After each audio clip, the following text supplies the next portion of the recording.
Herkese selamlar arkadaşlar. Sizlerle paylaşacağım bugünkü tarifim tahinli kurabiye olacak. Helva tadında margarinsiz nefis bir tariftir. Buyurun detaylara geçelim. Yoğurma kabımın içerisine 1 su bardağı tahini ekledikten sonra yine aynı bardakla 1 su bardağı da sıvı yağımı ekliyorum. 1 Türk kahvesi fincanı pudra şekeri ve 1 Türk kahvesi fincanı da toz şeker ekliyorum. İsterseniz 1 çay bardağı pudra şekeri de tercih edebilirsiniz. Toz şeker kullanmayabilirsiniz.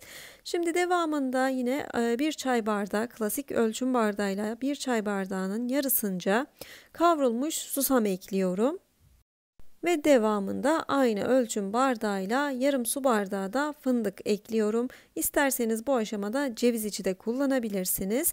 Şimdi güzelce bütün bu sıvı malzemeleri karıştırıyorum.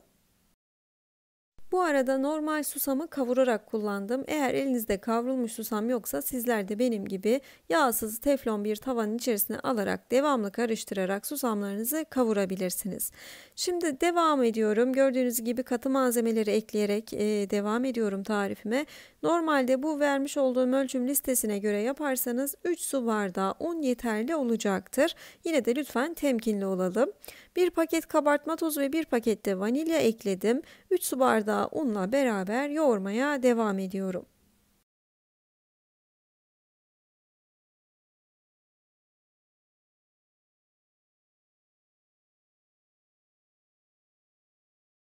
Çok katı olmayan ancak ele de yapışmayan kıvamda bir hamur elde etmemiz gerekiyor. Şimdi detaylı olarak sizlerle paylaşayım nasıl bir kıvamda olması gerektiğini. Bu aşamayı atlayarak geçirdim. Hamurumu yoğurdum görüyorsunuz. Bu şekilde bir kıvam olması gerekiyor. Çok katı olmayacak arkadaşlar. Şimdi artık hamurumuz hazır. Şekillendirebiliriz. Hamurumuzdan birer küçük ceviz büyüklüğünde bezeler alarak yuvarlayalım ve tepsimize dizelim.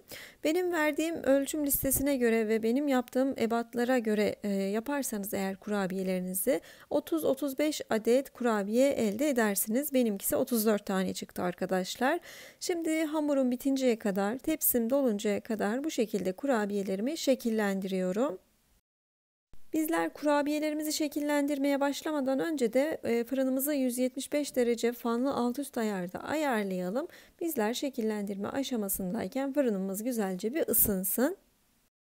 Birkaç tanesini nasıl şekillendirdiğimi paylaştığıma göre artık fırın tepsimin dolmuş aşamasıyla tarifime devam edebilirim. Daha önceden üzerini cevize ve yumurta akına bulayarak hazırlamış olduğum kurabiye tarifim de var. Göz atmak isterseniz yukarıya bıraktığım linke tıklayabilirsiniz arkadaşlar. Şimdi bunu bu şekilde hazırladık. Artık fırına gönderebiliriz. 175 derecede 18 dakika pişirelim. Ve artık mis gibi tahin kokusu eşliğinde kurabiyelerimiz servise hazır.